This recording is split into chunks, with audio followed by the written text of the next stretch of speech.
Hello, environmental scientists, and welcome to your first APES screencast. These screencasts are designed for you to work through the course's material on your own time and at your own pace.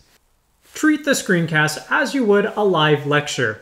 Take notes, highlight key points, and jot down any questions that arise. This helps reinforce the material and makes it easier to review later. Take advantage of the ability to pause and rewind the screencast. If a concept isn't clear, pause the video to review your notes, rewind to re-watch complex sections, or even speed up the pace if it's too slow. Plan a specific time to watch the screencast as if they were live lectures. Avoid multitasking and create a distraction-free environment to maintain focus and retain more information. In today's screencast, we'll begin Chapter 1 and cover sections 1.1 and 1.2. We'll look at the concept of sustainability and look at how humans have impacted the Earth. Each chapter kicks things off with a core case study that gives an example of or frames what we will be learning about. The core case study for this chapter discusses how we can learn from the Earth in order to be more sustainable. Sustainability is all about the capacity of the Earth's natural systems to flourish, survive, and adapt to changing environmental conditions indefinitely. Sustainability is generally defined as the ability to maintain or support a process continuously over time. One fascinating way we can achieve this is through biomimicry, learning from the Earth and living organisms to solve human problems. We can study and emulate nature's time-tested patterns and strategies to create solutions that are efficient, sustainable, and in harmony with the environment, such as designing buildings that mimic termite mounds to regulate temperature, or developing adhesives based on the way geckos stick to surfaces. Scientists have invented a tape that uses the same gripping manner as geckos' feet. An index card size of this tape can hold 700 pounds on a smooth surface such as glass, yet can be easily released and leaves no residue. Let's clarify some terminology that we will be using in this class. The environment includes all living and non-living things with which we interact. Environmental science is the study of these intricate connections in nature. It examines how the Earth works, how it has survived and thrived, and how humans interact with the environment. Ecology is a branch of biology that focuses on the interaction of living things with each other and with their non-living environment. Every living thing belongs to a species, and these species interact within an ecosystem. An ecosystem includes a community of organisms and its non-living physical environment. Separate from environmental science and ecology is environmentalism, which is a social movement dedicated to protecting the Earth's life and resources, often practiced in politics and ethics. In this class, we'll focus more on environmental science than environmentalism. There are 3 scientific principles of sustainability that we should understand before we proceed with this course. First is the dependence of nature on solar energy. The sun provides warmth and energy that plants use to produce nutrients through photosynthesis. Sunlight sustains life on Earth. If humans could fully harness the solar energy in an hour's worth of sunlight, we could satisfy our energy needs for an entire year. Second is the stability provided by biodiversity, the Earth's astounding variety and adaptability of natural systems and species. A variety of species contributes to both resilience and balance. And third is chemical or nutrient cycling, the circulation of nutrients from the environment to organisms and back to the environment sustains life and maintains balance, as in the case of the role of the carbon cycle in regulating climate and slowing climate change. This graphic depicts the 3 scientific principles of sustainability: dependence on solar energy, chemical or nutrient cycling, and biodiversity.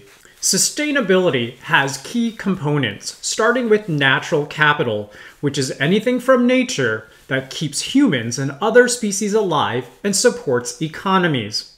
Capital is a term from economics that refers to anything that has or can create value. Natural capital is made up of two things: natural resources and ecosystem services. Natural resources are things that occur naturally in the environment and can be used by humans to meet their needs. Natural resources can fall into one of three categories: inexhaustible, renewable, and non-renewable. Natural resources include things like soil, water, and energy. Inexhaustible resources, like wind and solar energy, are limitless and cannot be depleted by human use. Renewable resources, such as forest and fresh water, can naturally replenish over time if managed sustainably, but can be exhausted if overused. The maximum sustainable yield is the highest rate of renewable resource use without reducing its supply. Non-renewable resources, like fossil fuels and metals, exist in finite amounts and cannot be replaced once consumed. Ecosystem services are processes provided by healthy ecosystems at no monetary cost to us. These services are divided into four types. Provisioning services include any ability to provide vital products for human survival, such as food and water. Regulating services maintain environmental conditions necessary for human life, like climate regulation or water purification. Cultural services offer recreational, aesthetic, cultural, and spiritual benefits. And supporting services provide necessary processes for the production of all other ecosystem services, like photosynthesis and soil formation. This table provides descriptions and examples of the four types of ecosystem services. Make sure you know these four types, and if given an example of a specific ecosystem service, you can categorize it. Maintaining biodiversity, for example, would be categorized as a supporting service. Unfortunately, human activities can degrade natural capital. We often use renewable resources too quickly and overload air, water, and soil with waste and pollution. However, we have the power to provide solutions to these environmental problems. By finding trade-offs between environmental protection efforts and economic impacts, we can make progress. Any solution will have both benefits and drawbacks, and we cannot let perfect be the enemy of good. Each individual plays a role in sustainability. For example, recycling one aluminum can saves enough energy to run a television for 3 hours. And if enough people do this, we can make a significant impact. This graphic shows how the natural capital that is the foundation for human survival, economic activity, and environmental health is made up of natural resources, shown in blue here, and ecosystem services, shown in orange. This graphic shows the three different categories of natural resources: inexhaustible resources, renewable resources, and non-renewable resources. This photo shows the environmental impact of coal mining. It will take more than 1 million years for natural processes to replace the coal that was removed from this strip mine in just 2 decades. In this photo, tropical rainforest in Brazil was cleared to create this soybean field. Cattle ranching is another driver of Amazon rainforest deforestation. In all likelihood, these forests will never grow back. Let's explore 3 more principles of sustainability. Full cost pricing means including the harmful environmental and health cost in the market prices of goods and services. For example, a company that produces and sells plastic water bottles might be required to include the cost of the plastic waste management, the impact on marine life, and the long-term environmental degradation caused by plastic pollution into the price of a bottle of water. Win-win solutions involve finding solutions that benefit both people and the environment. Solar panels, for example, can lower the price of electricity for consumers and also benefit the environment by not emitting greenhouse gases and pollutants. A responsibility to future generations ensures we leave the planet's life support system in the same or better condition than it is now. Sustainability promotes economic stability, environmental stewardship, and social equity. This graphic highlights the 3 additional principles of sustainability. Full cost pricing comes from economics. Win-win solutions come from politics. And a responsibility to future generations comes from ethics. Countries around the world differ in their economic development and resource use. More developed countries, or MDCs, like the United States, the European countries, and Japan, are industrialized nations with high average incomes and make up 17% of the world's population. Yet, they use 70% of the world's natural resources. In contrast, less developed countries, or LDCs, make up a significantly larger portion of the world's population, but use so much less of the world's natural resources. Humans have impacted the Earth in both positive and negative ways. Humans have made incredible strides in improving quality of life.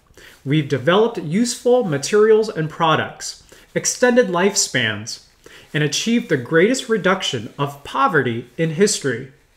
Our food supply is more abundant and safer than ever, and we've become better at avoiding exposure to toxic chemicals.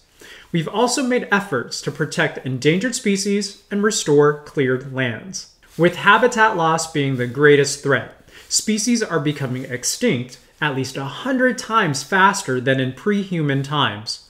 Some people are already calling this time period the planet's 5th mass extinction event. If current trends continue, we could lose half of all species by the end of this century. Also alarming is the pollution created by humans that threatens ecosystems and human health by contaminating air, water, and soil with harmful substances. This can lead to widespread environmental degradation and increased risk of disease. Pollution can come from single identifiable sources called point sources, or dispersed multiple sources that can be difficult to identify called non-point sources. This graphic gives examples of natural capital degradation, such as air pollution and soil erosion. This map shows how the human ecological footprint has had an impact on about 83% of the Earth's total land surface. One concept that illustrates our unsustainable practices is the tragedy of the commons, first popularized by ecologist Garrett Hardin in 1968. This occurs when commonly shared resources, like the atmosphere, oceans, grasslands, or forest, are overexploited and degraded over time. The cumulative effect of many people exploiting these resources can ruin them for everyone. The solution? Use these resources at a rate well below their sustainable yield through mutual agreements or regulated access. Our ecological footprint measures the amount of biologically productive land and water needed to supply a population with renewable resources and recycle its wastes. The biocapacity of an area is its ability to regenerate resources. When our footprint exceeds biocapacity, we create an ecological deficit and inevitably degrade natural capital. Right now, humanity's ecological footprint is about 1.75 times greater than the Earth's biocapacity. This means we're using up natural resources faster than the Earth can replenish them. This graph shows the per capita or per person ecological footprint for various countries in 2018. Ecological footprints are measured in global hectares. Hectares are a metric measure of area. This map shows that the ecological footprints of some countries